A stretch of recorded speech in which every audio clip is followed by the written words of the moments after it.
Part 2 ধামাকা recipe. এখানে দেখাবো বাকি প্রসেস শর্ট করে। আপনারা তো দেখেছেন পার্ট 1 এ মাংসটা কিভাবে ম্যারিনেট করে রেখে দিয়েছি। এখানে একটি বড় পাতিলের মধ্যে আমরা পেঁয়াজগুলোকে ভেজে নিচ্ছি। তবে আমরা আলাদাভাবে পেঁয়াজ বেরেস্তা করে রেখে দিয়েছি অনেক আগে। এখন পেঁয়াজগুলো হয়ে গেলে এখানে আমরা ম্যারিনেট করে রাখা মাংসগুলো ঢেলে দিব। এখন এই মুরগিগুলো ভালোভাবে না হয়ে যাওয়া পর্যন্ত ভালোভাবে নাড়াচাড়া করতে থাকবো। মুরগিগুলো হয়ে গেলে আমরা মুরগিগুলো এখান থেকে তুলে আলাদা একটি বলের মধ্যে রেখে দিব। দেখেছেন ম্যারিনেশন করার ফলে মুরগি কালারটা কতটা সুন্দর হয়েছে। আমরা কিন্তু মুরগিগুলোকে আলাদা করে রেখেছি। মুরগির মধ্যে থাকা যে মশলাগুলো সেটার মধ্যে আমরা পোলার চালগুলো ভাজবো। ভালোভাবে ভাজা হয়ে গেলে দিয়ে দিব এখানে আমরা পানি। মনে রাখতে হবে এখানে আমরা ফুটন্ত পানি ব্যবহার করব, কোনো রকমের ঠান্ডা পানি দেওয়া যাবে না।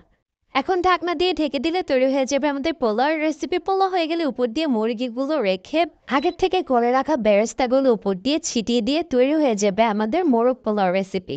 ভালো লাগলে লাইক কমেন্ট শেয়ার করে আন্দাজ ফেসবুক পেজ ইউটিউব চ্যানেলের সাথে থাকবেন। সবাই বলেছিল খেতে খুব মজা হয়েছে।